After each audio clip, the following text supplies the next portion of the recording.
어리석도다 갈라디아 사람들아. 이 말은 사도의 그 안타까운 마음이 배어 있는 거죠. 그들을 호되게 막 몰아붙이는 그런 어떤 마음가짐이라기보다는 왜 받았던 그 진리 안에 서지 못하고 왜 이렇게 흔들리고 있느냐 하는 것에 대한 안타까운 마음을 이렇게 사도가 표현하고 있다는 거죠. 자, 예수 그리스도께서 십자가에 못 박히신 것이 너희 눈앞에 밝히 보이는데 누가 너희를 꾀더냐. 그리스도의 십자가의 사건을 여기서 눈으로 봤다라 얘기는 그들이 십자가의 현장에 다 있었다 그 말이 아니죠. 그 말은 눈으로 보는 것만큼 아주 분명하고 확실한 체험을 가지고 있는 그들에 대하여 이야기하는 겁니다. 그리스도께서 십자가에 못 박히신 것을 밝히 보지 않았느냐라고 이렇게 말하고 있어요. 자, 계속해서 그런 이야기들입니다. 그들이 성령을 받아서 그 성령의 능력을 체험하고 그들이 새로운 삶을 시작하게 된 것이 그들이 율법 아래 매여 있을 때 그런 일들이 있었느냐, 아니면 예수 그리스도를 바라보고 믿는 그 믿음을 통해서 성령을 받고 그 성령의 능력을 체험했느냐라는 사실들을 그들에게 이야기하죠. 분명하게 뭐라고 이야기하는 겁니까? 듣고 믿음을 통해서 성령을 받았다. 그리고 성령께서 하시는 그 능력도 그들이 체험했다라는 사실을 다시 한번 이야기하는 겁니다. 그들의 실제적인 어떤 경험의 근거에서 그들이 이 진리 가운데 서 있어야 되는데 왜 흔들리고 있느냐 이렇게 이야기하는 것이죠. 자, 3절에서 뭐라고 말합니까? 성령으로 시작하였다가 육체로 마치려 하느냐 이렇게 말하는 거예요. 복음의 귀한 말씀을 듣고 그들이 변화돼서 이렇게 성령과 더불어 이렇게 구원의 기쁨을 누리고 살았는데 너희가 이제 거짓된 교사들의 그 유혹에 빠져서 너희 육체로 결국 마치려고 하느냐 할 만큼 사도의 마음이 무척이나 안타깝고 또 그런 마음으로 지금 그 갈라디아 성도들을 향해서 책망하고 있고 호소하고 있는 그런 모습을 볼 수 있어요. 또 그들이 예수 믿는 것을 쉽게 그냥 믿게 됐느냐, 그게 아니라 이방 가운데 복음이 전파되면서 그 이방 세계의 이교적인 어떤 종교와의 마찰, 또 당시 사람들이 살고 있는 그런 삶으로부터 그들이 다른 삶을 살게 되면서 그들이 쉽게 복음을 받은 게 아니라 박해 혹은 시련, 어려움 가운데 그 복음을 받아서 이제까지 그 믿음을 통하여서 살아왔는데 너희가 그 받은 모든 고난과 그 아픔들과 그런 박해들을 다 무의로 돌려버릴 거냐, 그렇게 할 수 없지 않느냐 사도가 이렇게 말하고 있는 것입니다. 4절 말씀에 너희가 이같이 많은 괴로움을 헛되이 받았느냐, 과연 헛되냐. 그들이 참 어려운 상황 속에서 그 말씀을 받고 그래도 그 믿음 지켜왔는데 이제 도대체 이게 어떻게 된 거냐 이렇게 사도가 말하고 있다 하는 겁니다. 그래서 그들의 실제적인 그 신앙의 경험에 비추어서 사도가 지금 그들에게 흔들리지 말 것을 촉구하는 그런 내용들이 주어지고 있어요. 자, 그리고 나서 이제 그들에게 성경의 근거를 따라서 이 사실들을 그들에게 가르쳐 주는 겁니다. 아까 말씀드렸던 것처럼 약속이 율법보다 먼저 주어졌다라는 사실을 사도가 강조합니다. 자, 잘 아는 바와 같이 아브라함에게 하나님이 먼저 약속을 주셨죠. 그 약속을 주시고 나서 하나님께서 이 아브라함을 어떻게 그러와 의로운 사람으로 인정하시고 세우셨느냐 했을 때, 자 6절로 한번 가서 보십시오.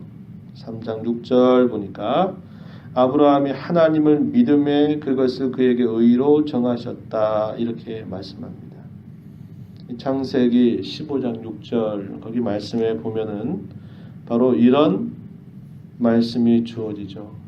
아브라함이 하나님을 믿음에 하나님이 그것을 그의 의로 여기셨다. 그래서 아브라함도 그가 율법을 받아서 그 율법을 지켜서 그가 믿음의 조상이 된 게 아니라 하나님께서 그에게 주셨던 그 약속의 말씀을 그가 붙잡고 그것을 믿음으로 말미암아 그가 하나님 앞에 의로움을 얻었고 믿음의 조상으로 칭해진 것이다. 이 사실을 바울 사도가 이야기하는 겁니다.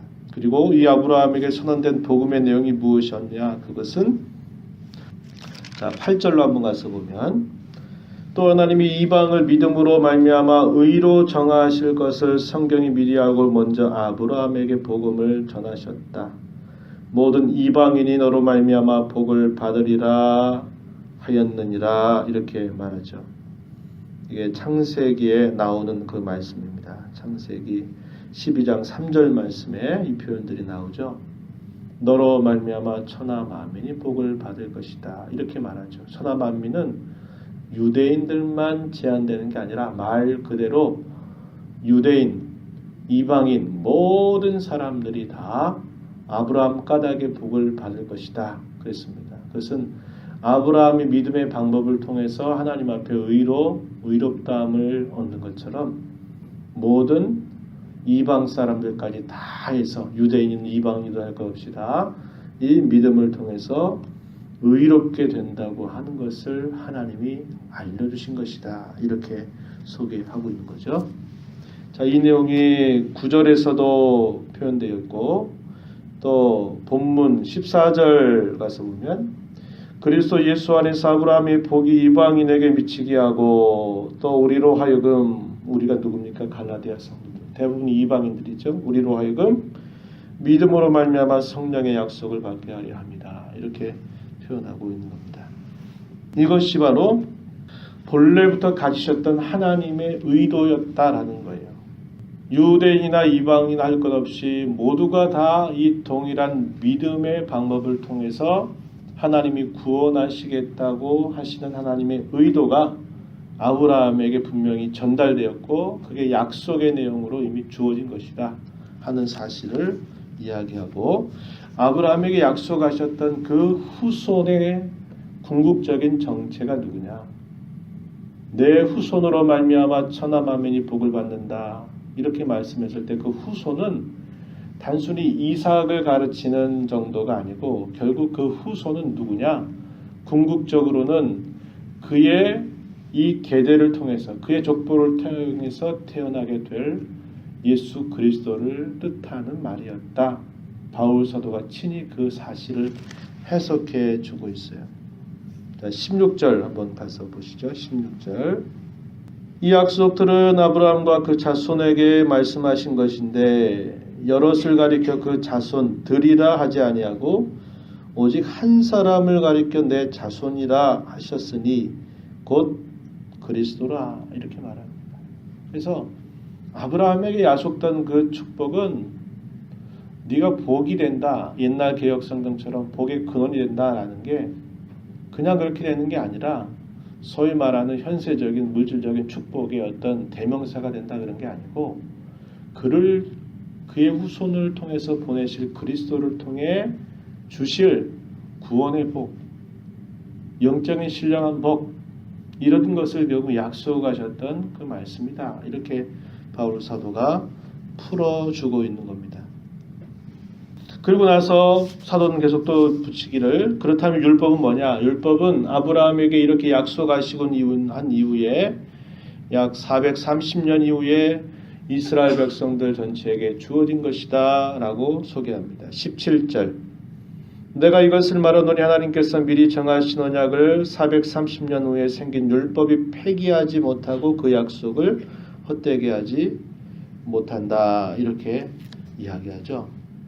사람이라도 서로 약속한 것을 쉽게 폐하거나 더하거나 할 수 없지 않느냐.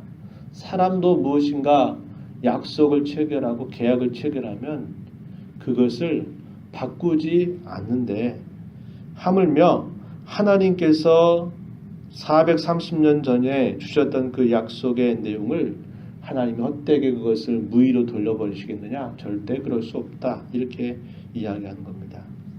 그런 율법이 뭐냐? 율법은 하나님의 뜻을 제시하는 것이고 그 율법을 준수하라고 주셨지만 그 율법을 준수할 능력이 사람에게는 없기 때문에 사람에게 주어지는 결과는 뭐냐? 그에게 형벌이 선언될 뿐이다 라고 이야기합니다. 자, 그 내용은 10절 말씀에 보니까 무릇 율법의 행위에 속한 자들은 저주 아래에 있다 이렇게 말했어요. 기록된 바 신명기 말씀을 인용한 건데 우리가 지난번 읽었었습니다. 기록된 바 누구든지 율법책에 기록된 대로 모든 일을 항상 행하지 아니하는 자는 저주 아래에 있다. 이렇게 기록하였다. 사도가 인용한 겁니다. 보세요. 율법책에 기록된 대로 중요한 표현 모든 일을 항상 이걸 강조합니다. 한 가지 일을 잘했다. 모든 일을 잘해야 되고 또 한 번, 두 번 잘했다. 아니요. 항상 잘해야 된다 이 말입니다. 그래야 산다 이 말이에요. 이런 요구 앞에 누가 그 율법의 이런 아주 엄격한 요구 앞에 누가 거기서 내가 그 율법을 통해서 하나님 앞에 의롭다함을 얻는다고 말할 사람이 있겠느냐는 거죠. 없다는 거예요. 한 번, 두 번 그렇게 할 수는 있을런지 몰라요. 그러나 항상 그렇게 할 수 없고 모든 것을 그렇게 할 수 없다는 거예요. 그래서 율법은 그걸 요구해요. 왜? 하나님이 온전하신 것처럼 그분이 자기 백성들에게 요구하는 것은 온전함이지 대충 조금 한두 가지 잘하면 신용하면 됐다 이렇게 만족하실 분이 아니다는 거예요. 율법은 하나님의 속성, 하나님의 성품을 그대로 반영하고 그대로 요구해요. 거기에서 하나도 빼거나 봐주거나 그런 거 없어요. 그럼 율법이 선하고 좋은 것임에도 불구하고 우리 사람에게 그 율법이 딱 내밀어질 때는 결국 그 율법 때문에 내가 죄를 짊어져야 된다라고 말하는 율법의 형벌을 받을 수밖에 없는 결과 외에는 다른 어떤 것도 기대할 수 없다는 겁니다. 그 이야기를 지금 하고 있는 거예요. 그래서 사도는 뭐라고 말해요? 11절에 하나님 앞에서 아무도 율법으로 말미암아 의롭게 되지 못할 것이 분명하다. 이렇게 결국 확증을 시켜주는 거예요. 그러면서 그가 계속해서 말하는 것은 그리스도께서 이 땅에 오셔서 하신 일이 뭐냐? 이 율법의 모든 요구, 모든 일을 항상 행해야 된다라고 하는 율법의 요구를 주님은 이 땅에서 마치 둘째 아담처럼 이 땅에 오셔서 첫째 아담이 결국 하나님의 말씀을 거스리고 실패해서 타락이라고 하는 결과를 가져왔다면 둘째 아담 혹은 마지막 아담으로 오신 주님은 이 땅에 오셔서 당신이 스스로 말씀하시고 스스로 행한 일이 아무것도 없다 그러죠.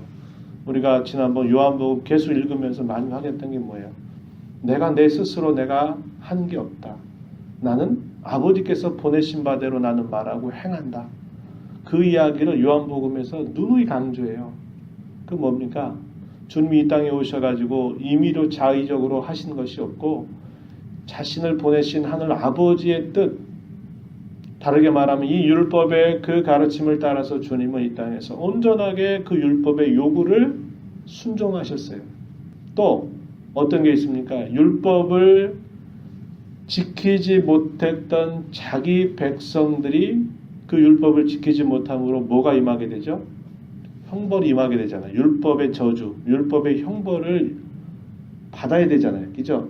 잘못했으니까 죄값을 받아야 될 거 아닙니까? 그 죄값을 사람이 짊어질 수가 없어서 일평생 동안도 짊어질 수 없어서 영원한 형벌을 받아 마땅한데 그 율법의 저주, 형벌을 누가 받으셨다는 거예요? 예수님이 받아주셨다 이 말입니다.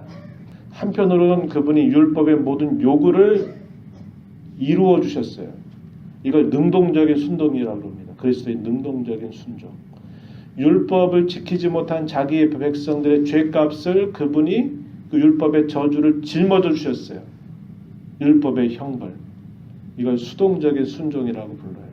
그래서 그리스도의 능동적인 순종, 그리스도의 수동적인 순종을 통해서 율법이 요구하는 죄값도 받고 율법이 요구하는 의라고 하는 것도 주님이 대신 다 그것을 이루셨다는 거예요.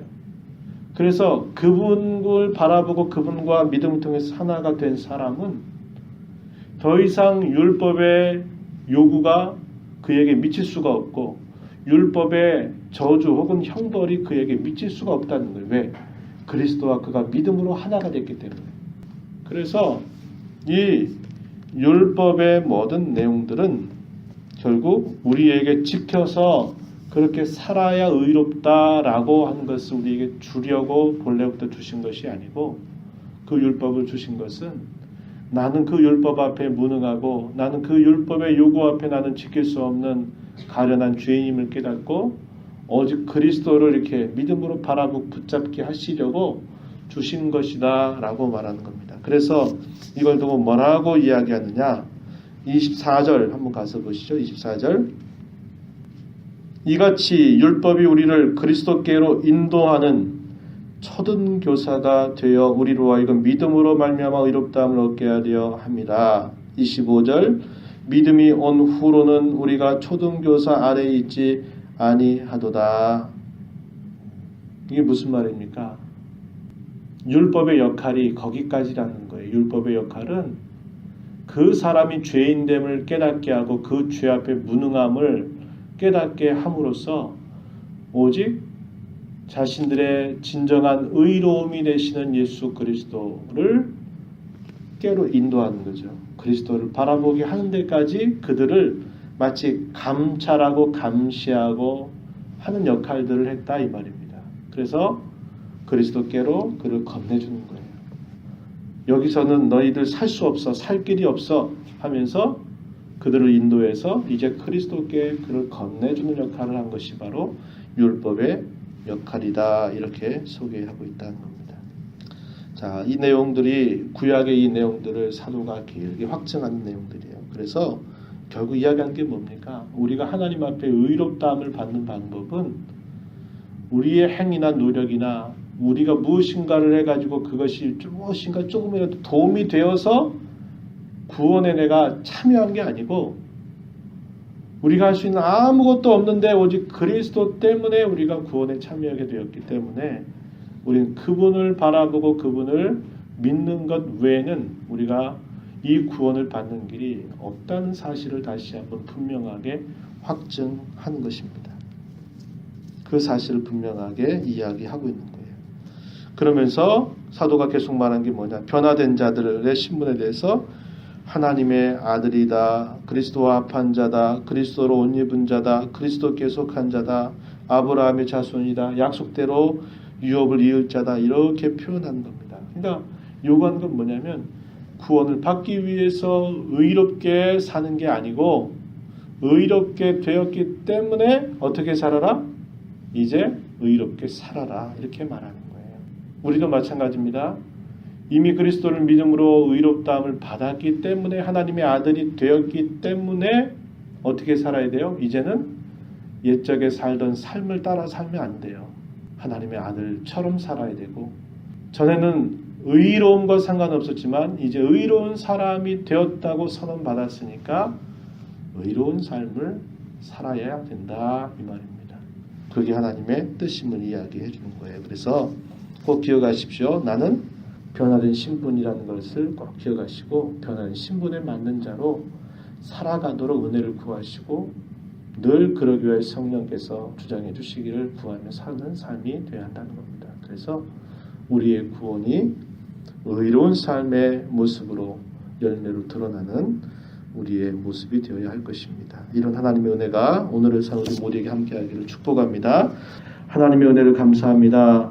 믿음을 통해서 우리를 그리스도와 하나가 되게 하시고 율법의 모든 요구들 또 율법을 지키지 못함으로 주어진 모든 율법의 저주를 대신 담당해 주신 예수 그리스도로 말미암아 우리가 하나님 앞에 하나님의 아들, 하나님의 자녀, 그리스도로 옷 입은 자, 하늘의 기업을 이을 자, 아브라함의 참 자손, 이러한 귀한 신분을 우리에게 허락해 주신 것을 감사합니다. 우리에게 이런 은혜를 주신 하나님 앞에 감사하고 이제 그 은혜에 걸맞고 합당하게 주님 앞에 참된 의로움의 삶을 살아서 이 세상을 본뜨고 이 세상에 속한 자처럼 살지 않고 하나님 백성답게 하나님 자녀답게 살아가는 저희 모두가 되게 하여 주옵소서. 은혜의 보호자 앞에 나와 간구하는 모든 심령들 용납하시고 하나님 큰 은혜를 허락하셔서 오늘도 주와 동행하는 삶 살아가는 저희 모두가 되게 해주시옵소서. 예수님 이름으로 기도하옵나이다. 아멘.